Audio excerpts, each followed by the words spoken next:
on because you've done nothing.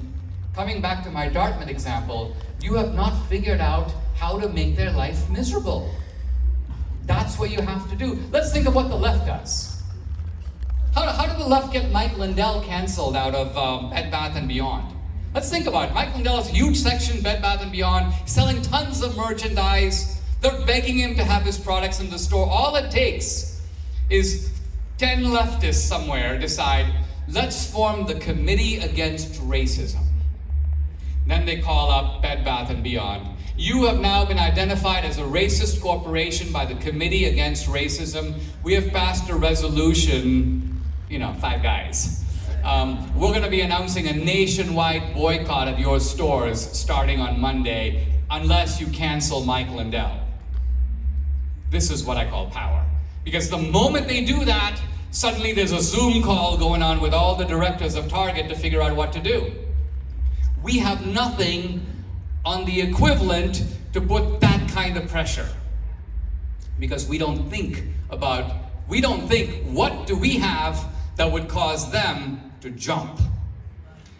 Now, a few years ago, I published my book, America, Imagine a World Without Her, came out with my movie, and I decided to release the book on 4th of July, because it's sort of an immigrant's case for America, case for rational patriotism. So my book comes out, the movie's coming out 2 weeks later, my book's in all the stores, I get a phone call from a guy I know, Jerry Corsi, he writes for a conservative website, it's called World Net Daily. He goes, Dinesh, your book has been pulled from every Costco in the United States. I go, Jerry, that's unlikely.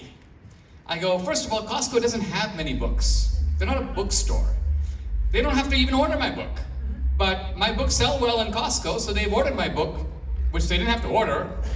Now, I said, what's probably going on, Jerry, is in one Costco, you probably have some weird leftist, some man bun guys like, what's Dinesh's book doing in Costco? Let's turn it over. That's what's going on.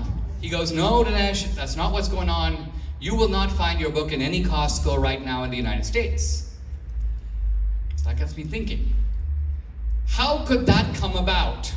Why would a corporation that's ordered my book disorder it? Well, the answer is how the left uses its power. This is how it works. Into the Chicago Costco, now this is all imagination on my part, I don't know in fact what happened, but it's something like this. Into Chicago goes Rahm Emanuel, someone like that. And they see all my books in Costco, and the guy's outraged. And he knows that this guy Jelonic, who is the CEO of Costco, is a big Obama worshiper. So he puts in a phone call. Hey, Jelonic, Obama's not going to be very happy when he sees that you're putting Dinesh D'Souza's books all over Costco.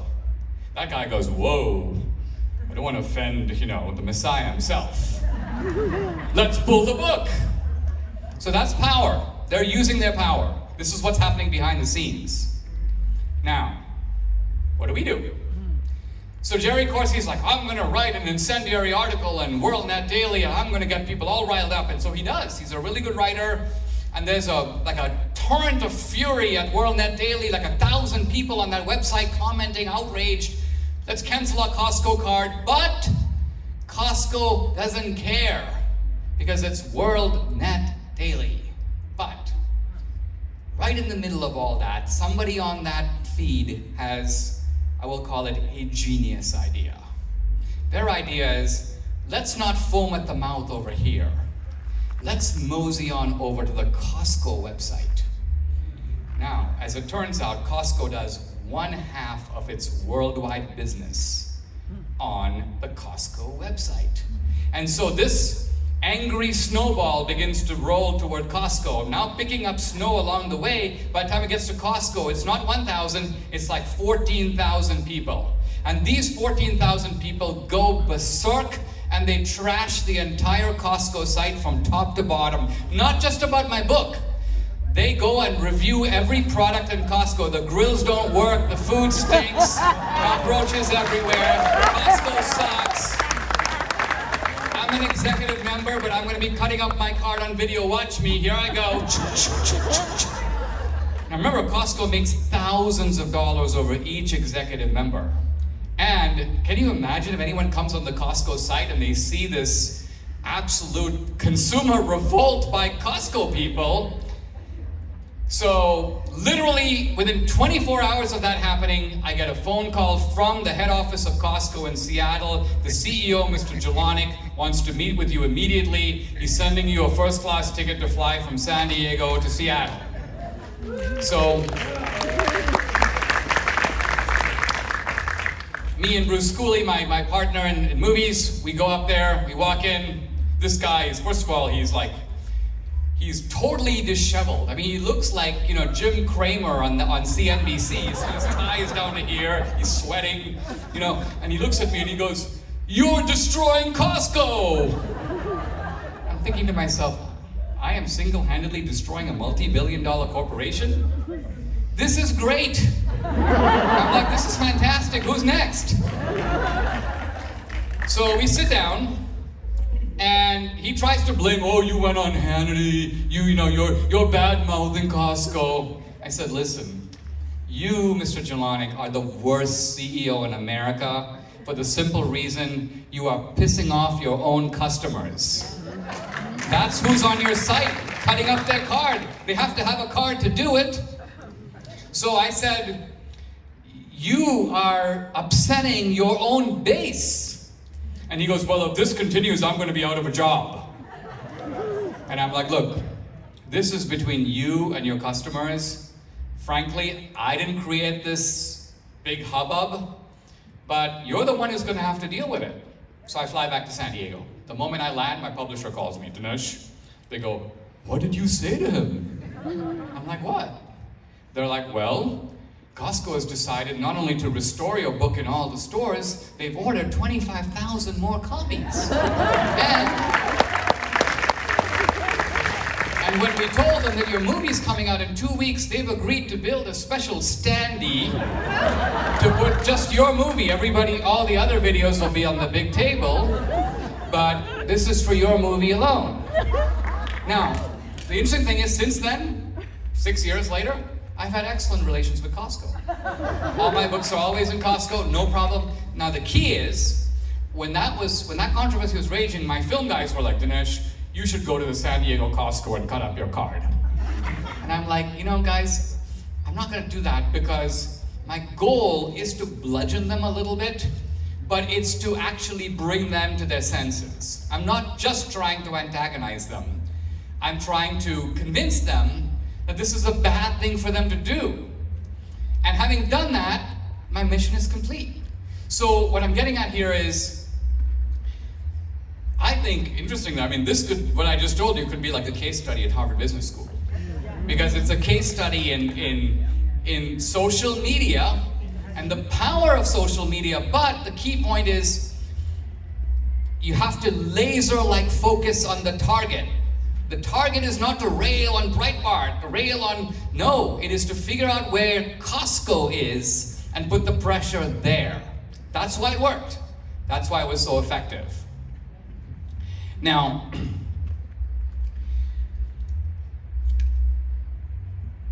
with social media censorship, we have to fight it on all fronts. I think we're fighting it on the legal front, but it's also important to have new platforms. Your own platforms, and that's what we're doing. We're slow to do it because we let the other side control it, and then I didn't think either that they would use this kind of monopoly power in this way. But there's a silver lining in this because Parler's up and running now. Getter's running pretty well. Trump's going to start his own platform. I'm about to join a new platform called Locals. I'm doing a daily podcast now. Point I want to make is this: it's kind of like if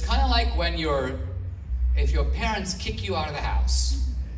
It's very bad news because we haven't learned to survive on our own. But once you're kicked out and you get a job and you find an apartment, you realize you can actually stand on your own 2 feet. You realize that you can have that kind of independence. So where I'm going with this is not just in social media and alternative platforms. It seems to me that with the left's takeover of large elements of the culture, elements that we cannot realistically get back. People say, well, we have to retake the universities. Really? 400 universities you're going to recapture? How? Can't do it. But there are things you can do. Think about it this way. What if we could create an online university that is of the quality of any other university in the country, but the cost, instead of being $63,000 a year, which is what I paid for my daughter to go to Dartmouth a few years ago, what if the cost was $5,000 a year? In other words, what if we could build the academic iPhone? We would instantly make all of higher education obsolete. All those buildings would be worthless. Now, they wouldn't shut down overnight. People would still send their kids to Stanford. But over time, that benefit would erode. And we would have a weapon. But see, to do that, it's not just enough to organize and go door to door. You have to do all that. But we also need the supply side. We need to make stuff. And what I mean is, long term, in my opinion, we have to create our own America inside of America.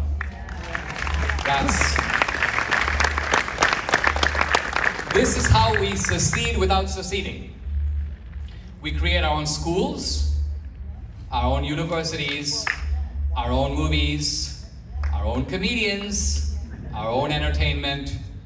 We create our own America, and then we guard it, and we block it, and we prevent them from destroying it.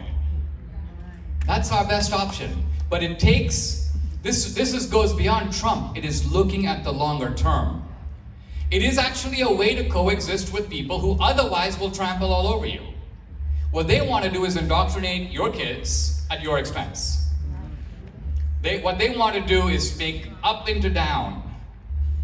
What they want to do is inflict on you not just a way of life, but values that are antithetical to your deepest beliefs. They want you to collaborate with them in degrading America's heritage. They want you to walk on the face of the founders. So a lot of our rhetoric, Reaganite rhetoric, and I listen to this, and good people say it. You know, I watch this Nikki Haley. You know, she's like, we suffer from the problem of national self-loathing. Thinking, what? Do we loathe ourselves? Do they loathe themselves? No, they loathe us. We loathe them. That's not a problem of self-loathing. That's a problem that we are stuck with a bunch of guys whose values we really don't like, and they insist on shoving them down our throat. And we've got to figure out what to do about that. It's like, how do you live in the same house when things are just gone insane? And the insanity now is on so many fronts that you can't miss it anymore. You can't be naive about it anymore. And so any kind of rhetoric of that sort now just jars me, because I feel like you're not really plugged into the world. You're not looking at what's going on around you. But the good news, I think, is that there is a huge groundswell building against the other side.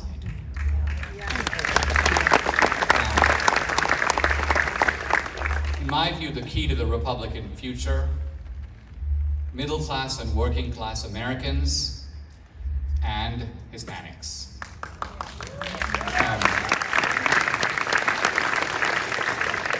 So my wife says she's Venezuelan. She's actually half Venezuelan and she's half Mexican-American. But she grew up in the Rio Grande Valley of Texas. Now the Rio Grande Valley used to be, as pre-Trump, 80% Democratic, 15 to 20% Republican. And these are moderate Democrats, but they are habitual Democrats. I mean, they've been voting Democratic for generations. Right now, if you went down to the Rio Grande Valley and conducted the exact same poll or survey, you'd find that it's about 50-50. But the tide is all our way, which is to say, people are like, oh, is Texas going to be? The Hispanics are going to save Texas. Because the blue part of Texas is not going to be blue anymore. And that's the whole, then the Democrats only have Austin, inner city Houston, inner city Dallas, but they pretty much have a little bit of San Antonio. They don't have anything else. They can't win the state like that. They count on this alliance of the urban cities, but they need the blacks, they need the Hispanics. This is key to their program, and so we have to figure out a way to break their stranglehold on these communities. Their formula is really simple: dependency. Dependency. Now, our strategy for a long time has basically been the Constitution, the flag, the national anthem, rah, rah, rah. But in my view, that's not enough. Because Hispanics, just like working class people, we're all in the same boat. We'll always take the ladder of opportunity over this rope that the Democrats let down from a tall building. But you have to show people the ladder. They have to see the ladder. You can't just invoke the ladder. And I think also on the Republican side, it's really important that our leadership reflect the people we're going after, so that they can see that they're not just being asked to come along for the ride, they're being welcomed on the team. Totally.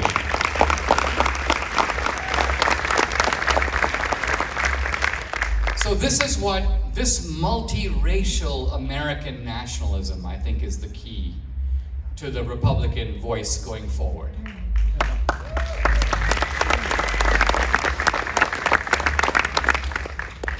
I'll close with a story that a professor of mine liked to tell me. It's a story of the lion tamer and the lion. So the lion tamer is this puny little guy. I mean, Justin Trudeau. Metrosexual type of guy with a stick, you know. And this huge, big, hairy, furry lion, you know. And yet, when the lion tamer twirls a stick, the lion begins to move in the rhythm of the lion tamer. So my professor asks an obvious question: who is in fact more powerful, the lion or the lion tamer? Well, it's obviously the lion. But now you have a puzzle. Because if the lion is more powerful, why is the lion so sycophantically and obediently following the instructions of the lion tamer? And the answer is really simple. The lion doesn't know its own power. The lion thinks the lion tamer is more powerful. And that's our predicament. We feel like beaten down because we haven't learned to recognize and use our full power. But if we do that, not just on the political side, but also on the cultural side, and it's really not hard to do. I mean, I remember when I first went to a friend of mine, this is a guy who wanted to promote my Obama book. And he's like, I'm going to buy an ad in the Wall Street Journal to promote your book. I'm like, that's $50,000. So it's going to sell a few books, but don't do that. It's too much. It's too expensive. So what should I do? I go, well, let's make a movie. And he goes, well, where did you get that idea? I go, I got it from the fat guy, Michael Moore. He made Fahrenheit 9/11. He dropped in the middle of the 2004 campaign. I mean, if he can do it, how hard can it be? You know? Kind of reminds me of the scene from, The Man Who Would Be King, I guess it was. Where, you know, they're going into the remote passes of Afghanistan, and the guy goes, well, there's no white man has gone there since Alexander. He's got, well, if a Greek can do it, we Englishmen can do it for sure. So that's my mentality.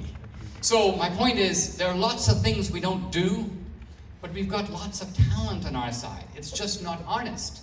Wouldn't it be great to have a young people's comedy channel where young people are just going berserk on the left? No taboos. Just go insane. Go nuts. Right? Now, the reason we can't do that is because the left controls the improvs. And see, that's where you train. That's where you go. Like the Beatles, 8 days a week. That's where you know if you're funny. So we've got to create, what we have to do is think about all these things. Young people come to me, they go, you know, Dinesh, should I go to work for the Heritage Foundation or my congressman? I'm like, well, don't think like that. Think from the supply side. What needs to be done that I can do or help to do well. So think of things that don't exist, that need to exist, and how you can help to create those. You have to give it to the left. They have this kind of creativity. I have to give it to the left. They're billionaires. Throw money at their projects like there's no tomorrow. Because they don't care about a return. George Soros doesn't care if he makes money on his projects. He cares about changing the world. And he's willing to spend a lot of bucks to do that.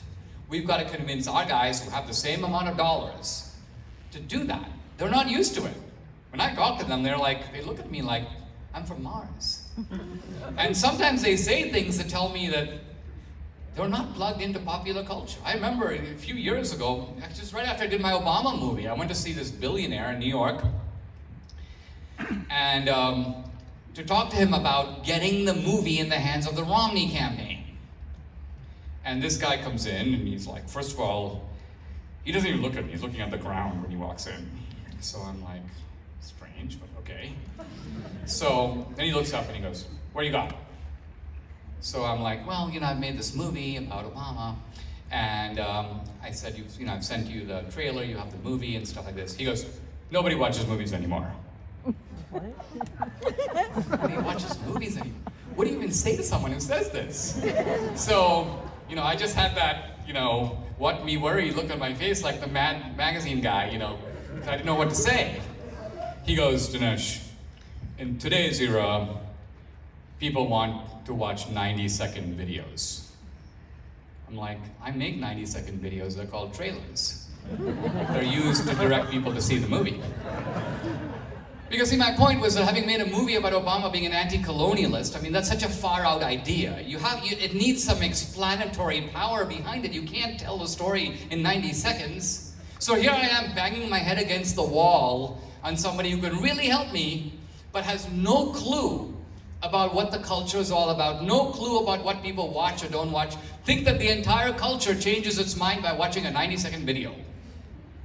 I'm a conservative, I've watched a 90-second video, I'm going to now go vote for Biden. No.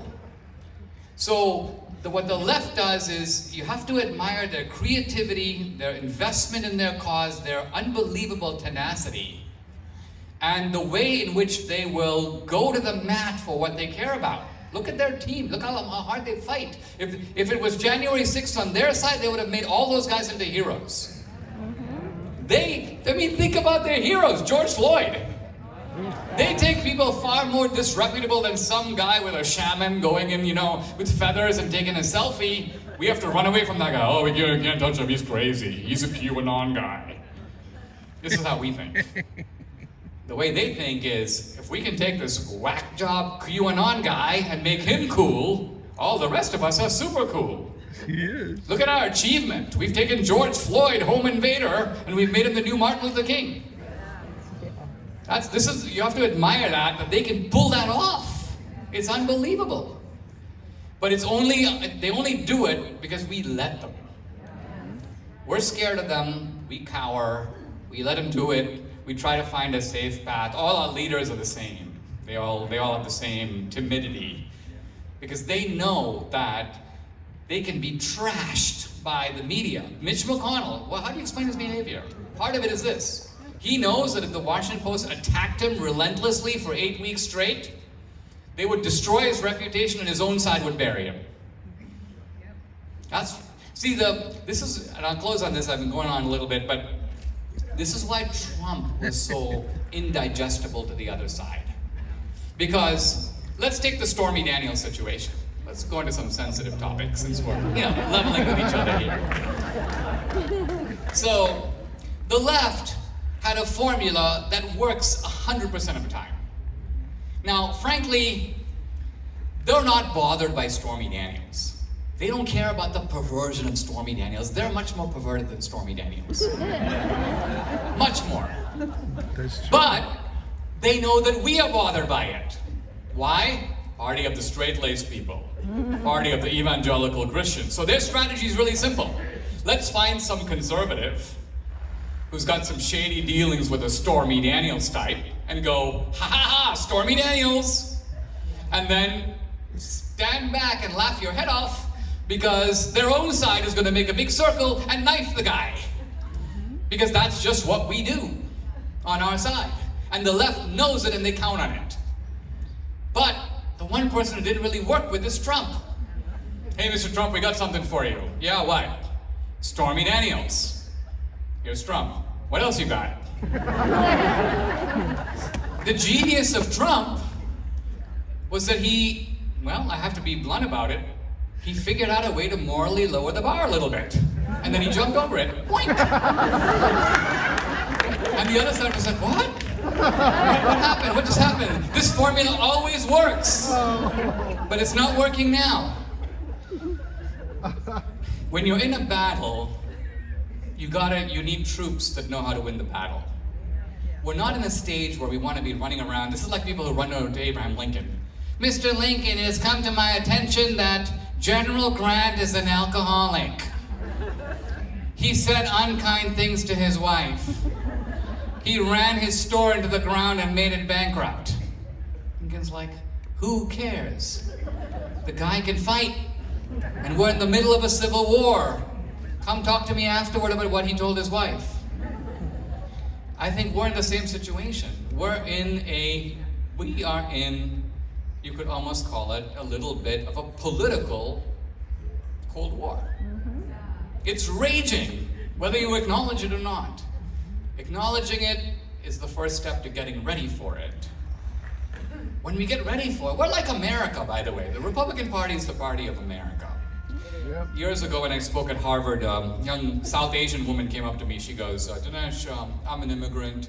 I feel suspended between two cultures. I'm like walking on a tightrope between two buildings. How will I know when I become an American? And I go, you'll know you've become an American when you become a Republican.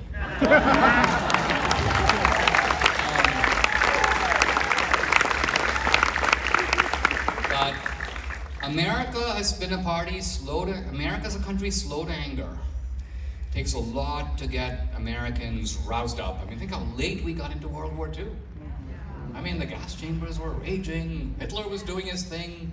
It took the Japanese direct attack on Pearl Harbor for the United States to be mobilized. So we're slow, and Republicans are that way too. But we can be a formidable force once we get it going. And my message to you is that the hour is getting late. It's time for our team to get it going. Thank you very much.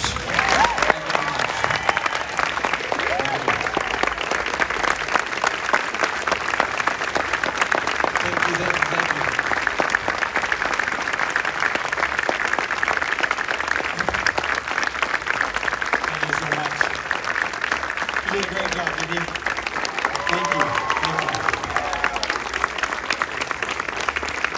I know it's late, and I just want to make sure that you understand how much we appreciate you being here tonight. I appreciate you.